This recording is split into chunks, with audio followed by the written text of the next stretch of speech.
first impressions happen fast. Research shows that within 7 seconds of entering a room or starting a conversation, someone has formed a picture of you in their mind. Once that first impression is formed, changing it is like fixing a bad Wi-Fi signal. Annoying, frustrating, and often ineffective. Whether you're interviewing for a job, meeting a potential love interest, making new friends, or attending an important networking event, making a positive first impression isn't about perfection.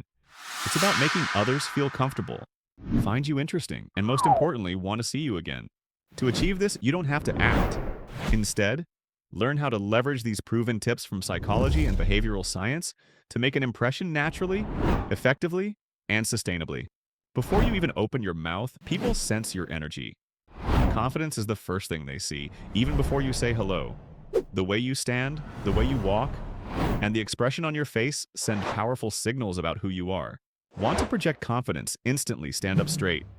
Keep your back straight and your shoulders back. This posture not only makes you look more powerful, but also stimulates the release of dopamine, the feel-good chemical. When you walk, don't rush or slow down. Keep a steady, purposeful pace. Maintain natural eye contact. Don't stare, but look for a few seconds and then gently move away. And if you're feeling nervous, a quick tip is to take a deep breath before entering a space.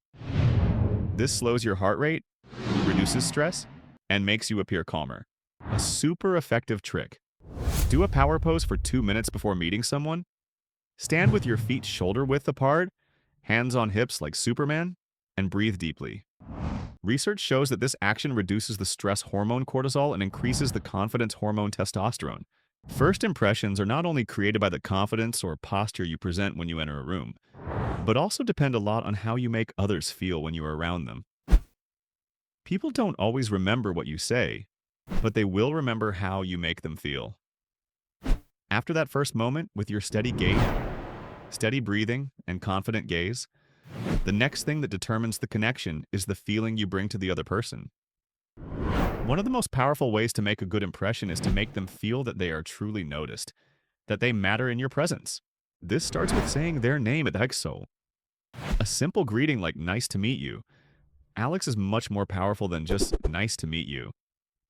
Hearing your name lights up a part of the human brain associated with reward and pleasure. A name is not just personal information. It is a sign of presence, recognition, and connection.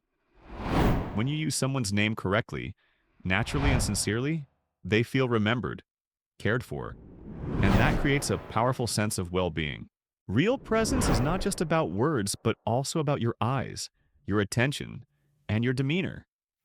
If you are constantly glancing at your phone, looking around the room, or losing focus during a conversation, no matter how polite or engaging your words are, the other person may feel overlooked. To create a real connection, give the other person your full attention, as if they are the only person in the room. A simple eye contact, a well-timed nod, or a small smile can make someone feel respected and present. Another important part of connecting is asking deeper, more genuine questions rather than just small talk. Instead of asking, "What do you do?" try, "What do you enjoy most about your job?" Or instead of asking, "How was your weekend?" say, "What happened to you this week?"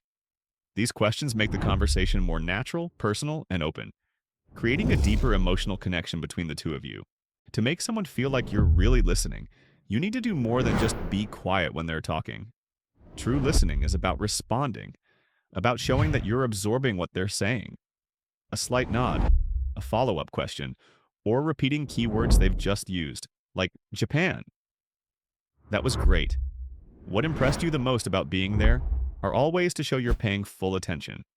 The more someone feels heard, the more likely they are to open up, and the more trust you build between the two of you. Even small gestures like nodding while they're talking can have a big impact on the level of intimacy you create. A well-timed nod not only means you understand, but also shows that you acknowledge and empathize. Combine that with natural, unforced eye contact, and you've gone a long way toward building rapport right from the start. When you truly put someone at the center of a conversation, something magical happens. They feel understood, seen, and appreciated. 3 fundamental elements for any relationship to thrive. And best of all, you'll be remembered. Not because you said something nice, but because you made them feel better about themselves. Once you've entered the space with confident energy and presence, the next step in making a first impression is the art of greeting, which sets the tone for the rest of the conversation. The way you greet someone, whether it's a handshake, a smile, or a nod, can make them feel either open or wary.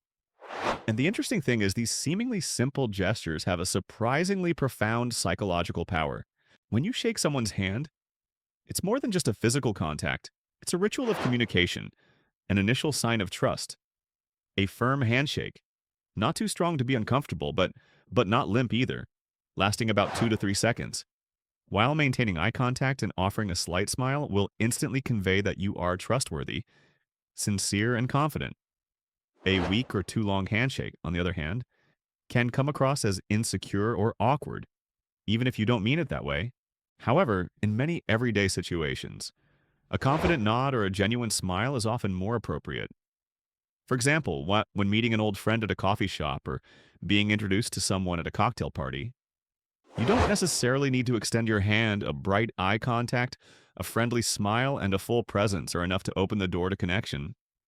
And what's even more important is the cultural factor. In some countries or communities, shaking hands is considered standard courtesy, while in others, a slight bow, placing your hand on your chest, or avoiding physical contact is a sign of respect. Recognizing and adapting to these differences will not only help you avoid awkwardness, but also make you appear more sensitive to others. A small but extremely effective tip: match your energy level to the person you're shaking hands with. If they're enthusiastic and firm in their handshake, you should naturally mirror that energy. If they lean toward a gentle, calm side, then staying calm and relaxed will also help create emotional synchronicity. Such subtle and unconscious compatibility is the basis for that feeling of matching, which is hard to describe but easy to feel. And then, when the conversation begins, the most important thing to remember is you don't need to say a lot to make an impression. On the contrary, the more you let the other person share, the more they will feel appreciated and connected to you. This is the 70-30 rule, like one of the golden rules of effective communication.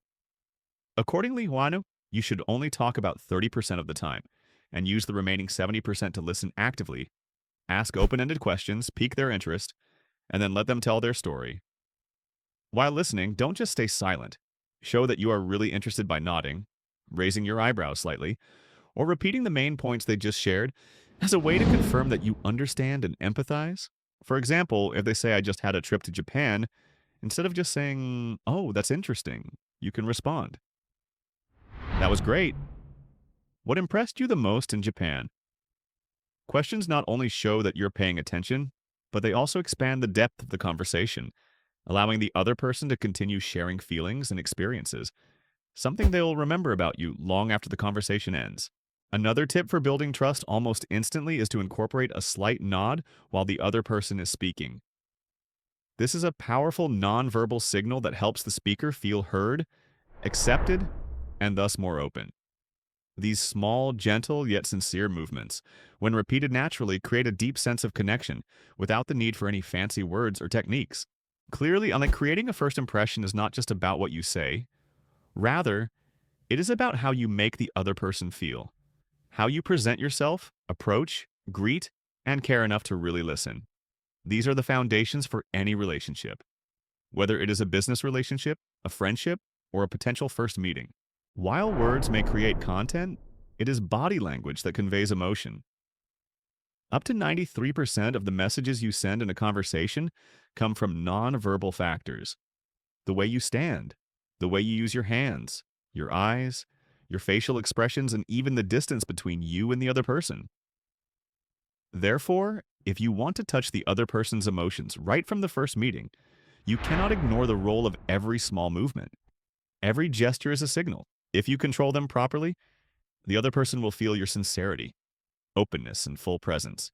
Start with the way you place your body in space.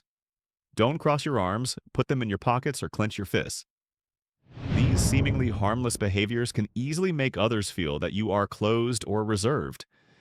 Instead, let your hands be present naturally, maybe resting them lightly on the table, opening your palms when speaking, or simply letting them relax at your sides.